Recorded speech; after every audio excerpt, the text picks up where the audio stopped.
وبركاته. الحمد لله رب العالمين والصلاة والسلام على سيد الأنبياء والمرسلين وعلى آله الطيبين الطاهرين وأصحابه الأكرمين أجمعين. أعوذ بالله من الشيطان الرجيم. بسم الله الرحمن الرحيم. يا أيها الذين آمنوا ولتنظر نفس ما قدمت لغد صدق الله المولانا العظيم وصدق رسوله النبي الأمين الكريم ونحن على ذلك لمن الشاهدين والشاكرين. إن الله وملائكته يصلون على النبي يا أيها الذين آمنوا صلوا عليه وسلموا تسليما.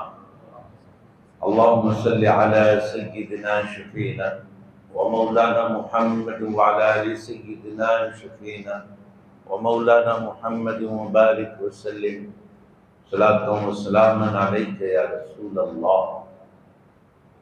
اللہ تبارک و تعالیٰ کا فضل و کرم ہے کہ اس نے ہمیں عطائے نامدار مدنی تاجدار دو عالم کے مالک و مختار گلشن ہستی کے اولین فصل بہار سید عالم نور مجسم راحت آدم و بنی آدم سیدنا محمد مصطفیٰ احمد مجتبیٰ صلی اللہ علیہ وآلہ واصحابہ وسلم کی امت میں پیدا فرمایا. ہم اور آپ ارحم الراحمین کی بارگاہ میں جمع دعا کرتے ہیں پروردگار ہمارے عبادات کو اپنے حبیب علیہ الصلاۃ والتسلیم کے طفیل شرف قبولیت عطا فرما. قرآن کریم کی جس آیت مبارکہ کے بارے میں ہم آپ کو بتانا چاہتے ہیں اس کی تلاوت ابھی کیے ہیں، جس میں اللہ تبارک و تعالیٰ نے فرمایا اے ایمان والو وَلْتَنْظُرْ نَفْسٌ مَا قَدَّمَتْ لِغَدٍ، دیکھ لو، جائزہ لے لو کہ تم نے کل کے لیے کیا تیاری کی ہے. کل کے لیے تم نے اپنی خاطر کیا ذخیرہ بھیجا ہے. ما قدمت لغد، کیا بھیجا ہے تم اپنے آخرت کے لیے تم نے کیا بھیجا ہے، کیا تیاری کی ہے. یہ فکر قرآن دلا رہا ہے ہر مومن کو اپنے فیوچر کی فکر کرنا.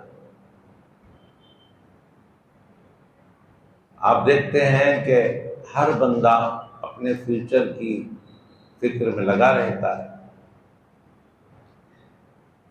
ماں باپ بھی اپنے بچوں کو اپنے فیوچر کے بارے میں فکر دلاتے ہیں کہ دیکھو اپنا فیوچر بناؤ، اچھا فیوچر بناؤ، اپنا مستقبل اچھا بنا لو. عام طور پر جس مستقبل کی بات ہوتی ہے، جس فیوچر کی بات ہوتی ہے، وہ عارضی زندگی کا فیوچر ہے. جس طرح ہمارا ماضی گزر گیا، جس طرح ہمارا حال گزر رہا ہے، ایسے ہی ہمارا مستقبل بھی گزر جائے گا. لیکن قرآن کریم جس فیوچر کی بات کر رہا ہے وہ ایسا فیوچر ہے جو کبھی ختم نہیں ہونے والا، ہمیشہ ہمیشہ چلنے والا فیوچر. اس کے بارے میں غور و فکر کی تعلیم دے رہا ہے قرآن. دیکھ لو عارضی زندگی کا فیوچر تو تم بنا رہے ہو، بڑی فکر ہے، رات دن ایک کر رہے ہو، ذرا اس فیوچر کے بارے میں بھی سوچو جو فیوچر کبھی ختم ہونے والا نہیں، ہمیشہ ہمیشہ پھر موت آنے والی نہیں ہے، اس فیوچر کا کیا ہوگا؟ نبی پاک صلی اللہ علیہ وآلہ وسلم نے اس فیوچر کی فکر کرنے والے کو خوشخبری سنائی کہ اگر اس مستقبل، اس فیوچر کی فکر میں تم تھوڑی دیر بھی اگر لگا دو، وہ سوچنے کے لیے، وہ فکر کرنے کے لیے، وہ غور کرنے کے لیے کہ میرا فیوچر کیسا ہوگا، میری آخرت کیسی ہوگی، آخر میرے ساتھ کیا معاملہ ہوگا، مجھے کیا کرنا چاہیے، مجھے کیا نہیں کرنا چاہیے، اس بارے میں اگر تم تھوڑی دیر بھی غور و فکر کے لیے بیٹھ جاؤ تو اللہ کے نبی علیہ السلام فرماتے ہیں وہ تھوڑی دیر کا سوچنا، غور و فکر کرنا تمہیں اللہ سے اتنا قریب کر دے گا اور اللہ کو اتنا راضی کرے گا، وہ تھوڑی سی دیر کا غور و فکر تمہیں 60 سال کی عبادت کا ثواب دلائے گا۔ 50 پر 10 سال، 60 سال کی عبادت یوں ہی نہیں مل جاتا ثواب، لیکن اتنا بڑا ثواب تھوڑی دیر غور و فکر کرنے سے ملتا ہے۔ قرآن فیوچر کی فکر دلا رہا ہے۔ احادیث مبارکہ میں نبی پاک صلی اللہ علیہ وآلہ وسلم فکر کرنے والوں کو خوشخبری سنا رہے ہیں اور تیاری کے لیے ارشاد فرماتے ہیں الدنیا مزرعۃ الآخرہ۔ غور و فکر کے بعد اقدام کرنا ہے، تم کو کمر بستہ ہونا ہے، تیار ہونا ہے۔ اس کے لیے اس ہمیشہ ہمیشہ چلنے والی زندگی کے لیے، اس فیوچر کے لیے جو کبھی ختم نہیں ہونے والا، اس کو بہتر بنانے کے لیے تیار ہو جانا ہے، اور اس کی تیاری اسی دنیا میں ہوتی ہے۔ اللہ کے نبی فرماتے ہیں صلی اللہ علیہ وآلہ وسلم الدنیا مزرعۃ الآخرہ، دنیا آخرت کی کھیتی ہے، یہاں بو، یہاں محنت کرو، فصل کے پیچھے یہاں وقت لگاؤ اور آخرت میں فصل کاٹ لو۔ آخرت کی کھیتی ہے دنیا، یہاں پر محنت کرو، آخرت میں کما لو۔ جتنے یہاں پر بندے بیٹھے ہوئے ہیں، ہر بندہ اپنے فیوچر کی سوچتا ہے کہ نہیں؟ اپنے بچوں کو تاکید کرتا ہے کہ نہیں تم اپنا مستقبل بناؤ، اچھا پڑھو، اچھی محنت کرو، آگے بڑھو اور اپنا فیوچر بناؤ۔ اچھی بات ہے، کیونکہ ایک مومن کی دنیا بھی اچھی ہونا، آخرت بھی اچھی ہونا۔ فی الدنیا حسنۃ وفی الآخرۃ حسنۃ وقنا عذاب النار۔ ہم دعا کرتے ہیں اللہ ہماری دنیا بھی اچھی کر دے، آخرت بھی اچھی کر دے۔ اسلام ہمیں یہی سکھا رہا ہے کہ دنیا بھی اچھی رکھو اپنی، آخرت بھی اچھی رکھو۔ ایسا نہیں کہ دنیا میں جو ہے جنگل و بیابان کے حوالے ہو گئے، نہ کاروبار ہے، نہ تجارت ہے، نہ شادی بیاہ ہے، نہ بچے ہیں، نہ گھر ہے، نہ دار ہے۔ نہیں، اسلام میں رہبانیت سے منع کیا گیا۔ تم آبادی چھوڑ کر جا کر جنگلوں میں بس جانے سے اسلام نے منع کیا ہے۔ جا کر جنگل و بیابان میں بسنا نہیں ہے تم کو آبادی میں رہنا ہے، تم کو کاروبار تجارت کرنا ہے، تم کو سب کے ساتھ سوسائٹی میں رہنا ہے، تم کو شادی بیاہ کرنا ہے، تم کو گھریلو ذمہ داریاں اٹھانا ہے، تم کو عبادت بھی کرنی ہے، تم کو دنیا بھی بنانا ہے، تم کو آخرت بھی بنانا ہے، سب کرنا ہے۔ سنیاس اسلام میں نہیں ہے۔ اسلام میں تو یہ ساری چیزیں ہیں تاکہ تمہاری دنیا بھی اچھی ہو، تمہاری آخرت بھی اچھی ہو۔ حضرت عبد الرحمن بن عوف رضی اللہ تعالیٰ عنہ کے پاس کچھ بھی نہیں تھا، چھوٹے سے کاروبار سے، چھوٹے سے بزنس سے وہ آگے بڑھے اور اتنے مالدار ہوئے کہ جب ان کا انتقال ہوا تو ان کا ترکہ اتنا تھا کہ لوگوں نے،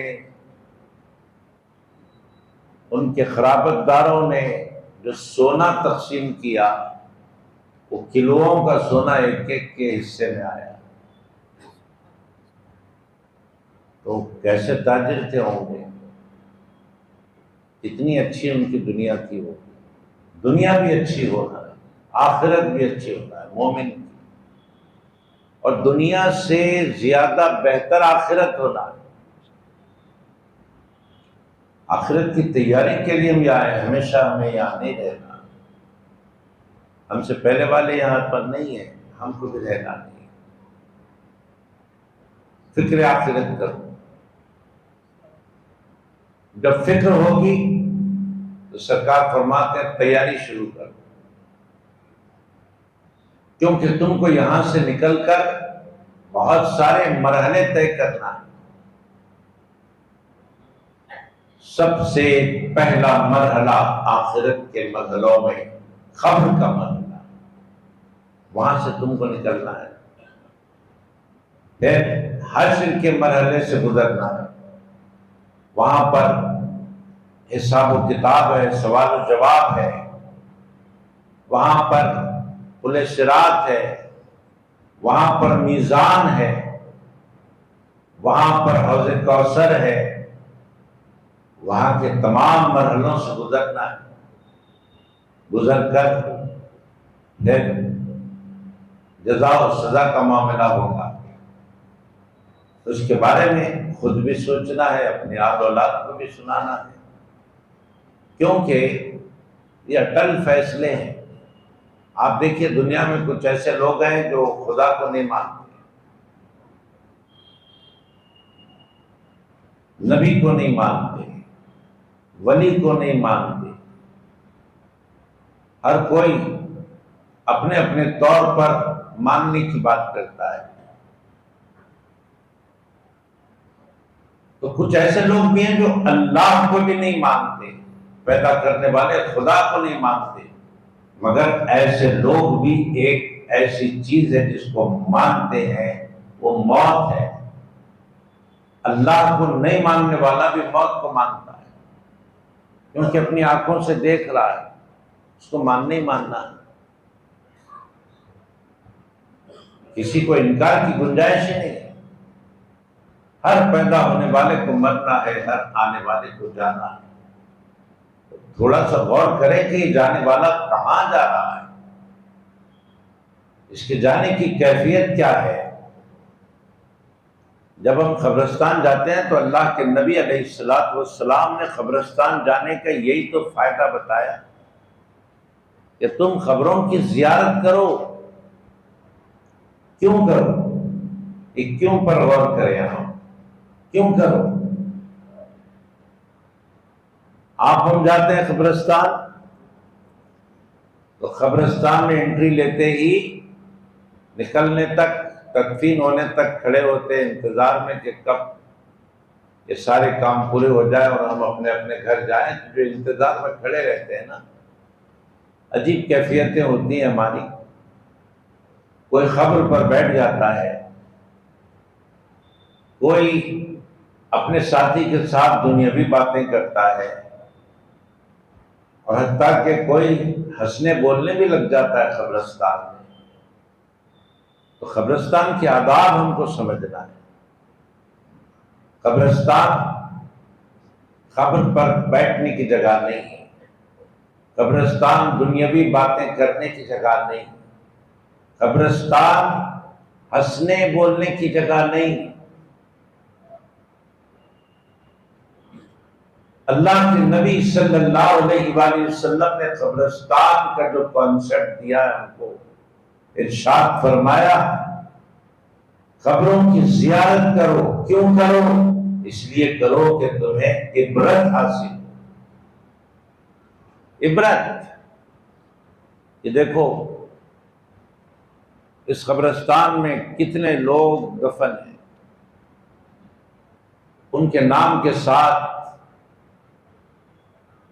ان کے عہدے بھی لکھے ہوئے. جی ڈاکٹر فلاں، پروفیسر فلاں، فلاں پولیس کے اعلیٰ عہدیدار تھے، فلاں سیاسی بہت بڑے آدمی تھے، یہ فلاں تھے، وہ فلاں تھے، لکھا ہوا رہتا ہے نام کے ساتھ. مطلب کیا ہے؟ مطلب یہی ہے کہ یہ دنیا میں کتنی ٹھاٹ باٹ اور شان بان سے تھے، آج زیر زمین ہو گئے. آج سارا ٹھاٹ باٹ چلا گیا. آج وہ نوکر چاکر ان کے نہیں رہے، آج وہ دولت ان کے ہاتھ میں نہیں رہی، آج وہ محلات ان کے ہاتھ میں نہیں رہے. آج تو یہ زیر زمین پڑے ہوئے ہیں. جی یہ عبرت حاصل کرنے کے لیے قبرستان جانا. قبر پر بیٹھنے سے منع کیا گیا. جب قبرستان جائیں تو بیٹھے نہ. اور ثواب پانا ہے تو پھر میت کو دفن کرنے تک نہیں بیٹھنا ہے، دفن ہونے کے بعد بیٹھ سکتے ہیں. اگر تدفین سے پہلے آپ بیٹھ گئے، قبر میں مردے کو اتارنے سے پہلے بیٹھ گئے تو وہ ثواب سے محروم ہو جاتے ہیں جو آپ یہاں سے چل کر ساتھ میں گئے ہیں. کھڑے رہنا چاہیے. اگر کوئی مجبور ہے تو وہ الگ بات ہے، لیکن ٹھہرے رہیں. جب اسے اتار دیا جائے گا تب بیٹھیں، اور جب بیٹھیں بھی تو قبر پر نہ بیٹھیں. رسول پاک صلی اللہ علیہ وآلہ وسلم نے ارشاد فرمایا کہ اگر کسی کو یہ پتہ چل جائے کہ قبر پر بیٹھنے کا عذاب کتنا ہے تو وہ آگ پر بیٹھنا پسند کرے گا، قبر پر نہیں بیٹھے گا. تو آگ پر بیٹھنے سے بھی زیادہ برا ہے قبر پر بیٹھنا. نہیں بیٹھنا قبر پر. کسی بھی جگہ بیٹھ جائیے، کسی پتھر پہ بیٹھ جائیے، نیچے بیٹھ جائیے، کسی چبوتر پہ بیٹھ جائیے، قبر پر نہ بیٹھیں. آپسی بات چیت دنیاوی، وہ قبرستان دنیاوی باتیں کرنے کا مقام نہیں ہوتا. وہاں ٹھہر کر کاروبار کی باتیں، دنیا کی باتیں، سیاست کی باتیں، فلاں فلاں نہیں. وہاں کھڑے ہو کر بس ایک ہی بات کرنا ہے کہ یہ ہم سے پہلے جا چکے ہیں، اب ان کے پیچھے ہم کو جانا ہے. قبرستان جا کر جب سلام کرتے ہیں قبر والوں کو تو ساتھ میں یہ بھی بولا جاتا ہے السلام علیکم یا اہل القبور. سب قبر والوں کو سلام کیا جاتا ہے. انتم سلفنا ونحن بالاسر. تم لوگ ہم سے پہلے پہنچ گئے، تمہارے پیچھے ہم آنے والے ہیں. یہ احساس جاگنا چاہیے جب ہم قبرستان جاتے ہیں. ہم سے پہلے یہ لوگ چلے گئے، ان کے پیچھے ہم کو جانا ہے.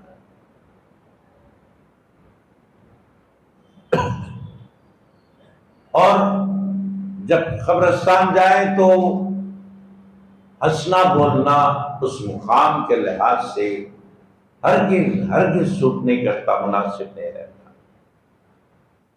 ایک بار حضور اکرم صلی اللہ علیہ وآلہ وسلم نے دیکھا صحابہ کرام آپس میں کھلکھلا کر ہنس رہے ہیں. زور سے کھلکھلا کر ہنسنا بھی اسلام میں مکروہ ہے، ناپسند ہے. تبسم جائز ہے، مسکرانا جائز ہے. اگر ہنسے بھی تو اتنی آواز سے ہنسنا کہ پاس والے سنیں، دور والے نہ سنیں. یہ اسلامی آداب ہے. تو صحابہ کرام کو بعض اتنا کھلکھلا کر خے خے کے ساتھ ہنستا ہوا سرکار نے دیکھا تو ان اصحاب سے پوچھا، فرمایا کہ کیا تم لوگوں کو بخشش کا پروانہ مل چکا ہے؟ کیا تم لوگوں کو یہ بات کنفرم ہو چکی ہے کہ تمہاری بخشش ہو گئی اور تمہیں بخش دیا گیا؟ صحابہ کرام خاموش ہو گئے اور سب کو سمجھ میں بات آ گئی کہ ہم دنیا میں رہ کر اتنی خواہ لگا کر زور زور سے نہیں ہنسنا چاہیے، اللہ اس کے رسول کو ناپسند ہے۔ ارے ہنسنے کی، خوش ہونے کی بات تو بخشش پر ہوتی ہے، ابھی کسی کی بخشش کا پروانہ ملا ہی نہیں ہے تو پھر ہنسنے کا سوال کیا پیدا ہوتا ہے؟ تو ناپسند ہے کھلکھلا کر بڑے بڑے خے خے لگا کر ہنسنا عام جگہوں پر۔ یہ تو قبرستان ہے، یہاں پر ہنسنے کا سوال ہی پیدا نہیں ہوتا، تو یہ قبرستان کیا تھا؟ اس دنیا سے نکل کر پہلی منزل آخرت کی منزلوں میں قبر۔ اب جا کر ہم جیسے کہ ابھی عرض کیے ہیں کہ ہم کو پتا ہے کہ یہ قبر فلاں آفیسر کی ہے، یہ قبر فلاں کرنل کی ہے، یہ قبر فلاں وزیر کی ہے، یہ قبر فلاں بادشاہ کی ہے۔ دیکھو کیسا ٹھاٹ باٹ تھا، آج کیا معاملہ ہے۔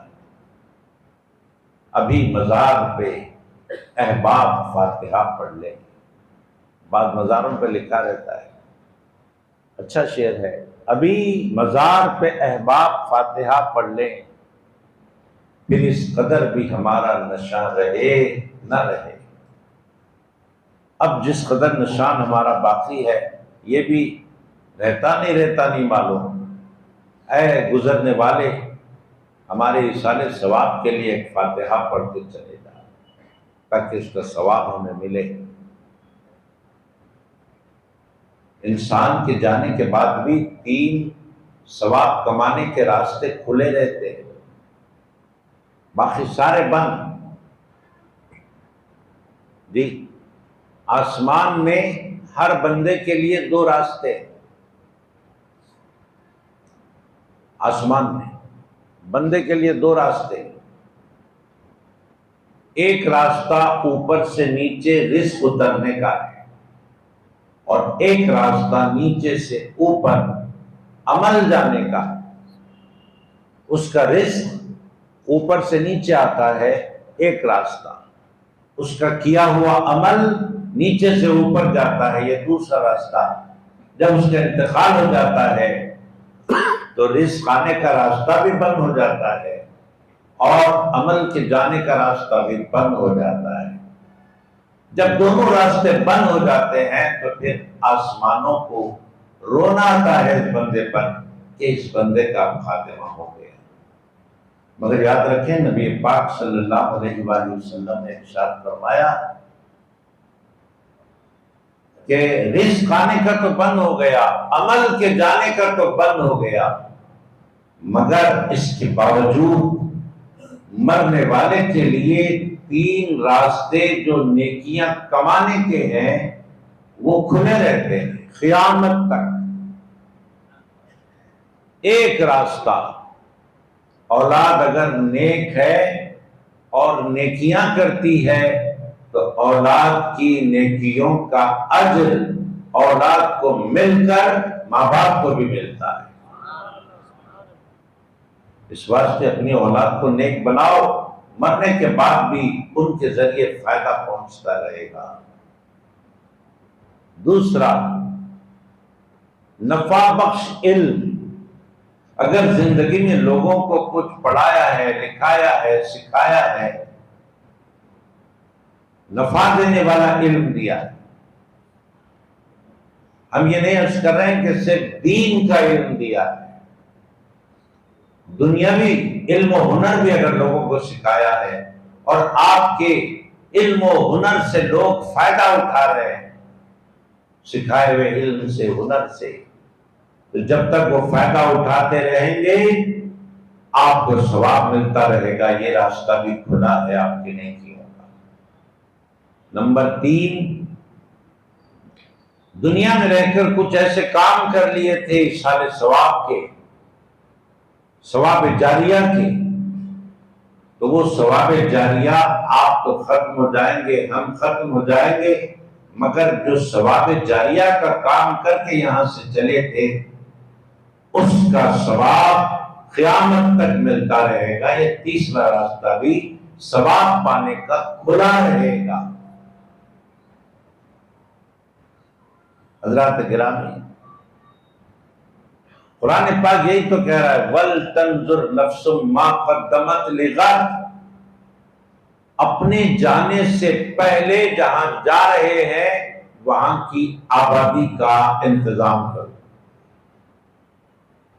جہاں پر جانا ہے وہاں کے خوشگوار ماحول کو بنا لو۔ جب یہاں سے جائیں گے تو ماحول خوشگوار ہے، اس کے لیے کیا کرنا ہے؟ ایمان، عمل صالح، اللہ والوں سے نسبت، یہ چیزیں لے کر چلنا ہے۔ ایمان ہونا، عمل صالح ہونا، اللہ کے دوستوں سے دوستی ہونا، اللہ والوں سے نسبت ہونا، یہ تین چیزیں لے کر جب آپ چلیں گے تو پھر آپ کا ماحول وہاں کا خوشگوار رہے گا۔ تو دنیا اچھی ہونا، آخرت بھی اچھی ہونا، اور دنیا سے اچھی آخرت ہونا۔ احادیث مبارکہ میں آتا ہے جو بندے اپنی آخرت کو اپنی دنیا سے بھی بہتر بنا لیتے ہیں، جیسے کہ میں نے ابھی عرض کیا نا کہ قبرستان جاتے ہیں تو ہماری جان پہچان کے کچھ لوگ آپ کو وہاں ملیں گے کہ یہ فلاں صاحب بڑے پہلوان تھے، یہ صاحب دیکھیے جو قبر میں لیٹے ہوئے ہیں یہ بڑے پروفیسر تھے، یہ بڑے ڈاکٹر تھے، یہ بڑے انجینئر تھے، یہ بڑے جو ہے فلاسفر تھے، یہ فلاں تھے، یہ فلاں تھے، یہ بڑے پولیٹیکل تھے، وہ تھے، یہ تھے، بڑی ٹھاٹ باٹ کی زندگی تھی، آج دیکھو پڑے ہوئے ہیں۔ یہی ہوتا ہے نا احساس۔ مگر اگر بندہ چاہے دنیا میں تو یہاں کا جو ٹھاٹ باٹ ہے نا، یہاں کے ٹھاٹ باٹ سے کہیں زیادہ وہاں کا ٹھاٹ باٹ مل جاتا ہے۔ ایسا نہیں کہ ہر جانے والا زمین کے اندر خستہ حالت میں پڑا ہوا ہے، نہیں، کچھ ایسے بھی جانے والے ہیں، کچھ ایسے بھی خبروں میں لیٹے ہوئے لوگ ہیں جن کے ناز نخرے دنیا سے زیادہ خبر میں اٹھائے جاتے ہیں، جن کی شان و شوکت یہاں سے زیادہ خبر میں ہوتی ہے۔ خبر کا اصل نام برزخ ہے، اور برزخ ایک عالم کا نام ہے، 2 گز کی خبر کا نام برزخ نہیں ہے، ایک عالم کا نام برزخ ہے، وہ بھی ایک دنیا ہے۔ تو اگر بندہ چاہے تو یہاں جس ٹھاٹ باٹ سے رہا اس سے زیادہ ٹھاٹ باٹ قبر میں، برزخ میں اس کو ملے گا، بشرطے کہ اس کی زندگی اللہ اور اس کے رسول کی محبت کے ساتھ ساتھ اللہ رسول کی اطاعت میں گزرے۔ کسی کو انکار نہیں ہے، ہندو، مسلم، سکھ، عیسائی، پارسی، جین، جو بھی ہے، سب مانتے ہیں کہ دنیا سے جانا ہے، کیونکہ انکار کی گنجائش نہیں ہے۔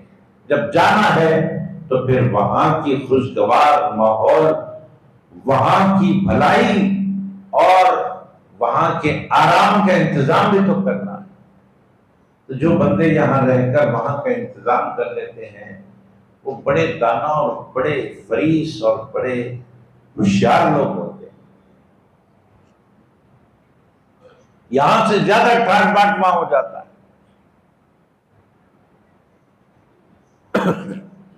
آپ گھر میں اپنے بستر پر سوتے ہیں، وہ بستر کتنا مہنگا ہوگا، کتنا قیمتی ہوگا، کتنا بھی قیمتی ہوگا بستر۔ آپ جس روم میں سوتے ہیں وہ کتنا بھی وسیع ہوگا، آپ جس روم میں سوتے ہیں وہ کتنا ہی ٹھنڈا ہوگا، اس سے بہتر برزخ میں آپ کو مقام ملے گا۔ نبی پاک صلی اللہ علیہ وآلہ وسلم ارشاد فرماتے ہیں کہ قبر والے کے لیے بستر اللہ تبارک و تعالی ایسا انتظام کرے گا کہ یہاں جب تک تھا بھاری سے بھاری نرم و گرم بستر پر وہ سوتا تھا، لیکن وہ بستر جنت کا بستر تو نہیں تھا نا، لیکن جب برزخ میں جائے گا، قبر میں جائے گا، تو پروردگار عالم اپنے اس مومن بندے کی اتنی قدر فرمائے گا، فرشتوں کو حکم ہوگا کہ میرا مومن پرہیزگار بندہ آیا ہے، اس کو جنت سے بستر لا کر بچھا دیا جائے، وہ جنت کے بستر پر آرام کرے۔ یہاں کا ٹھاٹ باٹ بڑے سے بڑا بادشاہ بھی ہو تو اس کا بیڈ روم کتنا بڑا ہوگا بھائی، لیکن نبی پاک صلی اللہ علیہ وآلہ وسلم فرماتے ہیں جب مومن بندہ پرہیزگار بندہ جب جائے گا اس دنیا سے اور اسے قبر میں لٹایا جائے گا، برزخ کے عالم میں چلا گیا، تو پروردگار عالم اس کی قبر کو اتنا وسیع کر دے گا، اتنا بڑا کر دے گا اس کا روم بیڈ روم، کہ جہاں تک نظر جاتی ہے وہاں تک اس کا سونے کا کمرہ ہوگا۔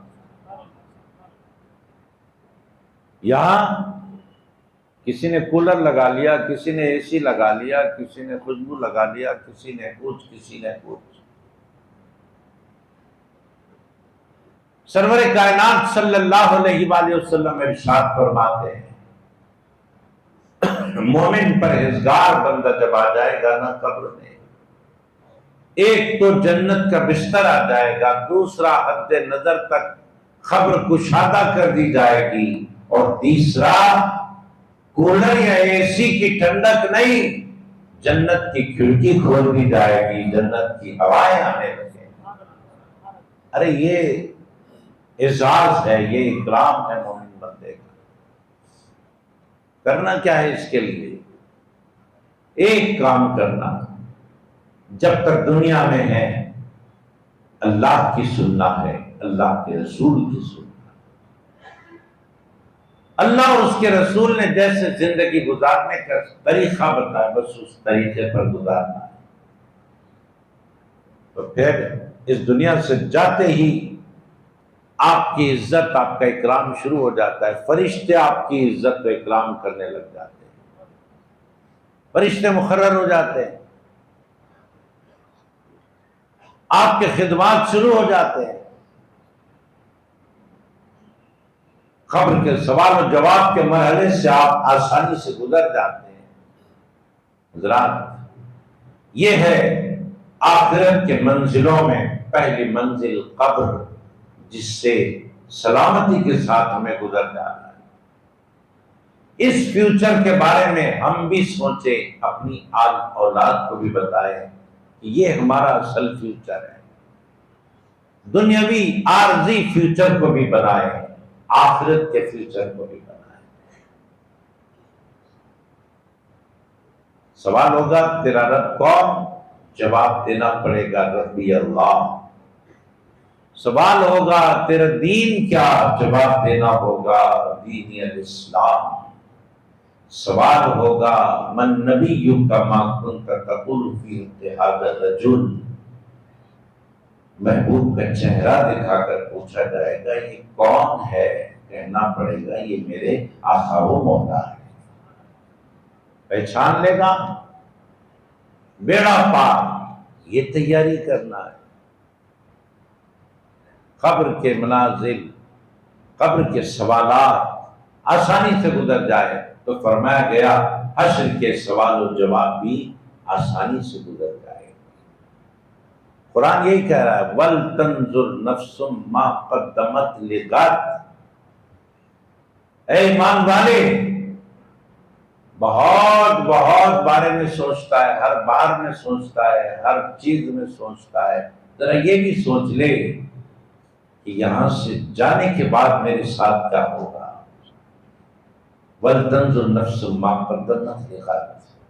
یہ سوچ، تیری سوچ پر اللہ راضی ہو جائے گا، تیرے عمل پر اللہ راضی ہو جائے گا، اور آخرت کے منازل تیرے لیے بڑے آسان کر دے گا۔ یہی سوچنا ہے۔ جب یہ سوچ ایک سوچ آ جاتی ہے نا تو سارے مسئلے حل ہو جاتے ہیں۔ اللہ تبارک و تعالیٰ سے دعا ہے، پروردگار ہماری دنیا کو بھی اچھی بنا دے، ہماری آخرت کو بھی اچھی بنا دے، اور جتنی باتیں ہوئی ہیں ان باتوں کو سمجھنے، اس پر عمل کرنے کی توفیق عطا فرما۔ صلی اللہ تعالیٰ علی خیر خلقہ ونور عرشہ سیدنا محمد وعلی آلہ واصحابہ اجمعین، الحمد للہ رب العالمین۔ چند بیماروں کے نام اللہ تعالیٰ ان سب کو صحت کاملہ عطا فرمائے، اور کل ہفتے کے روز بعد نماز عشاء یہاں پھول باغ کی ٹرننگ پر ایک بہت بڑا جلسہ ہو رہا ہے، جلسہ میلاد النبی فیضان غوث اعظم رضی اللہ تعالیٰ عنہ علیہ السلام۔ اس جلسے میں آپ سب سے شرکت کی خواہش کی گئی ہے۔ صدر صاحب کی طرف سے ایک پرچہ ملا ہے، لمبا اس میں لکھا ہوا ہے، جلدی جلدی پڑھ دیتا ہوں کیونکہ صدر صاحب کی طرف سے آیا ہے۔ یہ اعلان مسجد فاروق اعظم رضی اللہ تعالیٰ عنہ کی جانب سے کیا جا رہا ہے۔ ایک صاحب خیر خاتون، ایک خاتون اپنے مرحومین اور فرزند عبداللہ مرحوم کے لیے اور آمنہ کے لیے، آمنہ سعید، عبداللہ سعید کے لیے، ان کے ایصال ثواب کے لیے مسجد حاضہ کو، یعنی اس فاروق اعظم مسجد کو 183 گز کا ایک پلاٹ شاد نگر میں اس مسجد کے لیے وہ خاتون دیے ہیں۔ اس مسجد فاروق اعظم رضی اللہ عنہ کو ڈونیٹ کیے ہیں، اور مسجد میں جو جانماز وغیرہ ہے یہ بھی انہی کی طرف سے آیا ہے، دیا گیا ہے مسجد کے لیے۔ اللہ رب العزت ان کے اس دینے کو قبول فرمائے اور جزائے خیر عطا فرمائے، ان کے اولاد کے لیے، مرحومین کے لیے اس کو باعث مغفرت فرمائے، جنت الفردوس میں جگہ عطا فرمائے۔ تو یہ صدر صاحب کی طرف سے پرچہ تھا، آپ کو سنایا گیا، آپ کے علم میں لایا گیا۔ اس مسجد کے لیے 183 گز زمین شاد نگر میں خاتون دیے ہیں۔ ان کا مقصد کیا ہے؟ یہ مسجد کو وہ چیز لگے اور ان کے مرحومین کو ثواب ملے۔ دعا کے لیے اپیل کی گئی، ہم دعا کرتے ہیں اللہ تعالیٰ ان کے مقصد میں کامیابی عطا فرمائے۔ وآخر دعوانا ان الحمد للہ رب